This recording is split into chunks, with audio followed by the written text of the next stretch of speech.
ജൂജീസ് favourite വേൾഡിന്റെ വചന കേൾവിയിലേക്ക് എല്ലാവർക്കും സ്വാഗതം. പ്രതിദിന വിശുദ്ധ വേദപുസ്തക വായന 1053 ദിവസം. അപ്പോസ്തലനായ പൗലോസ് റോമർക്ക് എഴുതിയ ലേഖനം 9-ാം അധ്യായം. ഞാൻ ക്രിസ്തുവിൽ സത്യം പറയുന്നു, ഞാൻ പറയുന്നത് ഭോഷ്കല്ല. എനിക്ക് വലിയ ദുഃഖവും ഹൃദയത്തിൽ ഇടവിടാതെ നോവും ഉണ്ട് എന്ന് എന്റെ മനസാക്ഷി എനിക്ക് പരിശുദ്ധാത്മാവിൽ സാക്ഷിയായിരിക്കുന്നു. ജഡപ്രകാരം എന്റെ ചാർച്ചക്കാരായ എന്റെ സഹോദരന്മാർക്ക് വേണ്ടി ഞാൻ തന്നെ ക്രിസ്തുവിനോട് വേറുവിട്ട് ശാപഗ്രസ്തനാവാൻ ഞാൻ ആഗ്രഹിക്കാമായിരുന്നു. അവർ ഇസ്രായേലിയർ പുത്രത്വവും തേജസ്സും നിയമങ്ങളും ന്യായപ്രമാണവും ആരാധനയും വാഗ്ദത്തങ്ങളും അവർക്കുള്ളവ. പിതാക്കന്മാരും അവർക്കുള്ളവർ തന്നെ. ജഡപ്രകാരം ക്രിസ്തുവും അവരിൽ നിന്നല്ലോ ഉദ്ഭവിച്ചത്. അവൻ സർവത്തിനും മീതെ ദൈവമായി എന്നേക്കും വാഴ്ത്തപ്പെട്ടവൻ. ആമേൻ. ദൈവവചനം വൃഥാവായി പോയി എന്നല്ല, ഇസ്രായേലിൽ നിന്ന് ഉത്ഭവിച്ചവരെല്ലാം ഇസ്രായേലിയർ എന്നും അബ്രഹാമിന്റെ സന്തതിയാകയാൽ എല്ലാവരും മക്കൾ എന്ന് വരികയില്ല. ഇസ്ഹാക്കിൽ നിന്ന് ജനിക്കുന്നവർ നിന്റെ സന്തതി എന്ന് വിളിക്കപ്പെടും എന്നേയുള്ളൂ. അതിന്റെ അർത്ഥമോ, ജഡപ്രകാരം ജനിച്ച മക്കളല്ല ദൈവത്തിന്റെ മക്കൾ, വാഗ്ദത്ത പ്രകാരം ജനിച്ച മക്കളെ അത്രേ സന്തതി എന്ന് എണ്ണുന്നു. ഈ സമയത്തേക്ക് ഞാൻ വരും, അപ്പോൾ സാറയ്ക്ക് ഒരു മകൻ ഉണ്ടാകുമെന്നല്ലോ വാഗ്ദത്ത വചനം.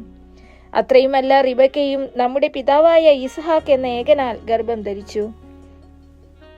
കുട്ടികൾ ജനിക്കുകയോ ഗുണമാകട്ടെ ദോഷമാകട്ടെ ഒന്നും പ്രവർത്തിക്കുകയോ ചെയ്യും മുമ്പേ തിരഞ്ഞെടുപ്പിൻ പ്രകാരമുള്ള ദൈവനിർണയം പ്രവൃത്തികൾ നിമിത്തമല്ല, വിളിച്ചവന്റെ ഇഷ്ടനിമിത്തം തന്നെ വരേണ്ടതിന് മൂത്തവൻ ഇളയവനെ സേവിക്കുമെന്ന് അവളോട് അരുളിച്ചെയ്തു. ഞാൻ യാക്കോബിനെ സ്നേഹിച്ചു, ഏശാവിനെ ദ്വേഷിച്ചിരിക്കുന്നു എന്ന് എഴുതിയിരിക്കുന്നുവല്ലോ. ആകയാൽ നാം എന്തു പറയേണ്ടു? ദൈവത്തിന്റെ പക്കൽ അനീതിയുണ്ടോ? ഒരു നാളുമില്ല. എനിക്ക് കരുണ തോന്നണമെന്നുള്ളവനോട് കരുണ തോന്നുകയും എനിക്ക് കനിവ് തോന്നണമെന്നുള്ളവനോട് കനിവ് തോന്നുകയും ചെയ്യുമെന്ന് അവൻ മോശയോട് അരുളിച്ചെയ്യുന്നു. അതുകൊണ്ട് ഇച്ഛിക്കുന്നവനാലുമല്ല ഓടുന്നവനാലുമല്ല, കരുണ തോന്നുന്ന ദൈവത്താലത്രേ സകലവും സാധിക്കുന്നത്.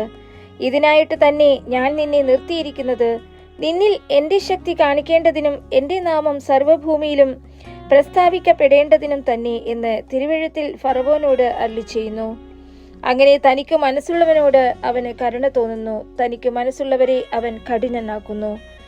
ആകയാൽ അവൻ പിന്നെ കുറ്റം പറയുന്നത് എന്ത്? ആരവന്റെ ഇഷ്ടത്തോട് എതിർത്ത് നിൽക്കുന്നു എന്ന് നീ എന്നോട് ചോദിക്കും. അയ്യോ മനുഷ്യ, ദൈവത്തോട് പ്രത്യുത്തരം പറയുന്ന നീ ആർ? മെനഞ്ഞിരിക്കുന്നത് മെനഞ്ഞവനോട് നീ എന്നെ ഇങ്ങനെ ചമച്ചത് എന്ത് എന്ന് ചോദിക്കുമോ? അല്ല, കുശവന് അതേ പിണ്ടത്തിൽ നിന്ന് ഒരു പാത്രം മാനത്തിനും മറ്റൊരു പാത്രം അപമാനത്തിനും ഉണ്ടാക്കുവാൻ മണ്ണിന്മേൽ അധികാരം ഇല്ലയോ? എന്നാൽ ദൈവം തന്റെ കോപം കാണിപ്പാനും ശക്തി വെളിപ്പെടുത്തുവാനും യഹൂദന്മാരിൽ നിന്ന് മാത്രമല്ല ജാതികളിൽ നിന്നും വിളിച്ച് തേജസ്സിനായി മുന്നൊരുക്കിയ കരുണാപാത്രങ്ങളായ നമ്മിൽ തന്റെ തേജസ്സിന്റെ ധനം വെളിപ്പെടുത്തുവാനും ഇച്ഛിച്ചിട്ട് നാശയോഗ്യമായ കോപപാത്രങ്ങളെ വളരെ ദീർഘക്ഷമയോടെ സഹിച്ചു എങ്കിൽ എന്ത്? എന്റെ ജനമല്ലാത്തവരെ എന്റെ ജനമെന്നും പ്രിയയല്ലാത്തവളെ പ്രിയ എന്നും ഞാൻ വിളിക്കും. നിങ്ങൾ എന്റെ ജനമല്ല എന്ന് അവരോട് പറഞ്ഞ ഇടത്തിൽ അവർ ജീവനുള്ള ദൈവത്തിന്റെ മക്കൾ എന്ന് വിളിക്കപ്പെടും എന്ന് ഹോശേയ പുസ്തകത്തിലും അരുളിച്ചെയ്യുന്നുവല്ലോ.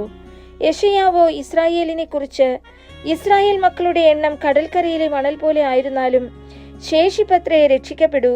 കർത്താവ് ഭൂമിയിൽ തന്റെ വചനം നിവർത്തിച്ചു, ക്ഷണത്തിൽ തീർക്കുമെന്ന് വിളിച്ചു പറയുന്നു.